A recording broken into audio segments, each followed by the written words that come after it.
Good morning guys, ito talbos ng kamote or sweet potato leaves or kamote tops. Ito ay naglalaman din ng iron, isang mineral na kailangan para sa paggawa ng hemoglobin. Ito ang protein na nagdadala ng oxygen sa mga cells. Nakakatulong din sa pagpapanatili ng normal na metabolismo at energy production, provides ascorbic acid, vitamin C, and vitamin B to the body.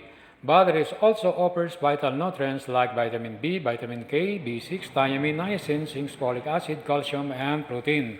Several studies have already proven that this plant has anti-diabetic compounds that lower blood glucose content. Napatunayan ito na mataas ang lutein. Lutein is also an antioxidant, which means it prevents oxidative damage to eyelids muscles that contribute to cataract due to old age. Talbos ng kamote is also antibacterial. Nakakatulong din ito para mapanatili ang calcium sa ating mga buto. Maraming salamat guys and God bless us all.